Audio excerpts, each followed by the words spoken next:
Mecanismos de ação da urinoterapia. A urina contém elementos minerais, vitamínicos, hormonais ou nutritivos que podem ser úteis ao organismo. Sobretudo, se a função renal for fraca e se os rins não reabsorverem as substâncias de que o corpo necessita. Assim, qualquer um que sofrer de falta de proteínas ou de diabetes só poderá beneficiar-se ao beber sua urina e conservar desse modo as proteínas ou os açúcares que lhes são necessários. Numerosas enzimas encontram-se na urina. Podem ser benéficas, em particular a uroquinase, que tem um efeito notável sobre a arteriosclerose, as tromboses e as embolias. A uroquinase, extraída da urina humana, oferece um grande interesse para o tratamento das tromboses arteriais, afirmaram os médicos durante uma sessão científica na Associação Americana do Coração. E esse extrato ativa a dissolução das tromboses, como provam as experiências levadas a efeito com 200 pacientes. Press Report, São Francisco, 24 de outubro de 1967. Um estudo do Dr. Sherry, em 1960, mostrou que os pacientes que sofreram uma embolia pulmonar recuperavam-se mais rapidamente com o tratamento à base de urina do que com o tratamento clássico anticoagulante. Numerosos hormônios encontram-se na urina e sua reabsorção pode ser útil nos casos de deficiência.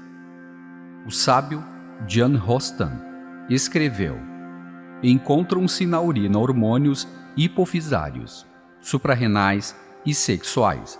Sob o ponto de vista terapêutico, é possível a utilização dos hormônios humanos contidos na urina e esperar disso um efeito salutar em muitos problemas. A urina contém numerosas substâncias antigênicas que vão estimular o sistema de defesa do organismo. Para um efeito homeopático, os venenos diluídos na urina podem estimular as funções imunológicas e ser eliminadas mais intensamente pelos órgãos excretórios.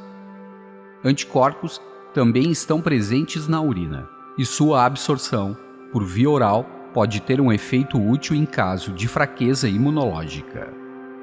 Aplicado sobre feridas externas, a urina tem um efeito poderoso sobre a cicatrização e permite também evitar infecções. Uma aplicação sobre a pele age também como repelente de mosquitos. A urina e a limpeza do tubo digestivo. Na yoga, utiliza-se a água salgada para diferentes exercícios de limpeza do tubo digestivo. A urina, que é uma solução salgada, pode ser utilizada em técnicas como a Shanki Prakshalana ou a Net Kriya. Ela é provavelmente melhor do que a água salgada, pois não contém somente sais minerais, mas também a cortisona natural e outros agentes antibacterianos ou anti-inflamatórios. A urina possui igualmente um efeito laxativo, sendo, pois, um bom modo de tratar a constipação. Passando pelo intestino, os sais contidos na urina ativam a passagem da água e favorecem a eliminação. O efeito diurético da urina é bastante intenso, sobretudo se combinarmos a urinoterapia com o jejum. O fato de beber toda a sua urina em jejum durante um curto período produz grandes quantidades de urina e isto tem um efeito limpante extremamente poderoso sobre todo o corpo. A urina e a boca. A urina é muito eficaz nos problemas de gengivas e mesmo na descoloração dos dentes. E é igualmente útil contra o mau hálito. As pessoas com bulimia beneficiam-se muito com a terapia da urina.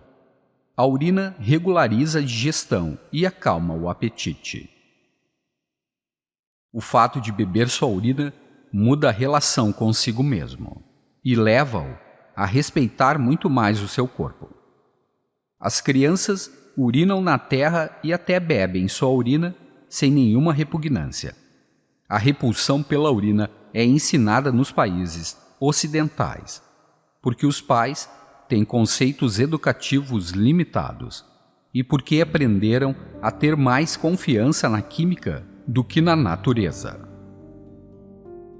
Eu aceito a mim mesma sempre cada vez mais. Fragmentos de livros publicados em todo o mundo tendo por tema a urinoterapia. Se isto não custa nada, isto não vale nada. O pipi é sujo e repugnante. O quê? Não, nunca. O que o homem deve à sua urina? Fragmento do texto de A Locução do professor René Coase, enquanto presidente da Academia Nacional de Medicina, em 8 de dezembro de 1987, publicado nas Histórias da Medicina, número 199, fevereiro de 1989. Muito cedo antes mesmo de nascer, o homem toma conhecimento de sua urina. É ainda no estado fetal, no ventre de sua mãe, e mais precisamente em sua bolsa de água, que o pequeno homem emerge das urinas de que ele se aproveita para aí encontrar os materiais indispensáveis à sua formação. E é assim que ele terá conhecido o gosto da urina, antes do gosto do leite de sua mãe, e que esta urina já nos aparece como um princípio de vida. Mas o homem não deveria contentar-se em assistir às suas micções e, ao tornar-se o Homo sapiens, ele compreendeu muito rápido o que poderia obter de sua observação. Já nas primeiras civilizações da Mesopotâmia e do Egito, ele entreviu uma relação entre o aspecto das urinas e o estado de saúde do corpo. E falava-se da urina esbranquiçada, opaca, espumosa e preguiçosa, negra e dolosa, e ele reconhecia pelo seu gosto de mel a urina dos futuros diabéticos. Este interesse pela urina anunciava o nascimento da uroscopia, que após ter tomado assento nos templos de Esculápio e ter se reforçado na escola de Hipócrates e depois na de Galião, deveria desenvolver-se e amplificar-se consideravelmente durante a Idade Média, e também, se não mais ainda, no Oriente do que no Ocidente, e isto ao ponto de dominar a medicina até o século XX. Se a visão era o sentido mais utilizado na uroscopia, os outros sentidos foram postos à contribuição, e a urina foi cheirada e degustada. Esta última exploração, aceita por alguns, foi entretanto rejeitada por outros, que viam nela um ato indigno de um médico de longas barbas. Nosso contemporâneo, Jules Romains, insurgiu-se contra o abandono deste teste pelos nossos médicos, pois ele via aí uma posição de confiança dos doentes, um meio de selar uma intimidade neste colóquio singular entre médicos e pacientes, tão caro a Georges Duhamel, e infelizmente mal encontrado hoje em dia, muito frequentemente posto de lado pelo bem das cifras, das letras e das imagens. Que se poderia esperar desta uroscopia submetida à única apreciação dos sentidos? Recordemos rapidamente das virtudes concedidas à urina, principalmente no domínio da higiene e da terapêutica do homem que busca o remédio para seus males em seu ambiente natural. Nesta natureza, que Paracelso definiu como a maior bótica, farmácia, o que poderia haver de mais natural do que a urina? Assim ele deveria ter feito um apelo sobre a da urina animal ou humana, seja em estado puro e tomada em sua fonte, seja administrada sob a forma de poções, loções, bálsamos, sais, essências ou pós. Figurando ainda na farmacopeia do químico Lemery, no século XVIII, que reconheceu na urina virtudes inumeráveis e indicações múltiplas, com muito poucos efeitos indesejáveis. Se a urina de touro produzia um produto de beleza para clarear a pele, a urina de vaca, misturada especialmente com ervas tenras e odoríferas, era utilizada sob o chamativo nome de água de 1000 folhas, para os banhos ou as abluções das jovens desejosas de reencontrar o frescor e a saúde. Mas porque procurou no animal aquilo que a natureza nos proporcionou amável e generosamente e que colocou ao alcance de nossas mãos, não é necessária nenhuma especialização para se recorrer aos seus serviços. Cuidados de higiene, assim são os gargarejos e banhos bucais de que Plínio aventava os méritos. Percy nos dirá que os antigos celtibérios, hoje os espanhóis, deviam o brilho e a brancura de seus dentes à escovação cotidiana com sua própria urina, costume que encontrava em um poema de Catulo, uma publicação para a retomada deste hábito em seu país. Uma eficácia terapêutica foi observada nas doenças cutâneas ou parasitárias. Tinha afecção cutânea ou sarna do couro cabeludo, frequente entre as crianças, psoríase e antigas úlceras. Boyer Harvey, ele mesmo, um dos pioneiros da quimioterapia, utilizou-se da urina para obter a cicatrização de uma antiga úlcera que medrava após 4 anos. Nas doenças dos olhos, os banhos de urina ou a aplicação de colírio eram de uso corrente no Egito e na Índia, contra as cataratas ou conjuntivites. Ambrosois Paré apregoava seus méritos na purulência pútrida dos olhos. Heródoto escrevia a história de um faraó que tinha recobrado a vista graças à urina de uma jovem, que ele fez sua esposa em sinal de agradecimento. Então, o que pensar hoje das virtudes terapêuticas atribuídas à urina? A água e os sais da urina fazem parte dos elementos utilizados nos líquidos de reanimação, e a adição de um açúcar poderia fazer dela um alimento quase completo. A ação anti-inflamatória dos esteroides contidos na urina pode explicar a eficácia obtida em oftalmologia, e a presença de hormônios esclarece os resultados que foram observados em ginecologia. Extares, hoje o hormônio coriogonadrotropílico HCG da urina de mulheres grávidas, permite a indução da ovulação para programar uma gestação ou facilitar uma fecundação artificial. Um coquetel que faz maravilhas. Um copo de urina todas as manhãs. Urinoterapia. Fragmentos de urinoterapia. Livro do Dr. Swami Shankar Devananda Sarasvati. MB BS Bihar School of Yoga. Mongir, Bihar, Índia, 1978. Milarepa, o grande yogi do Tibete, disse: quando eu tenho sede, bebo a água pura das fontes. Em outros momentos, bebo minha própria urina.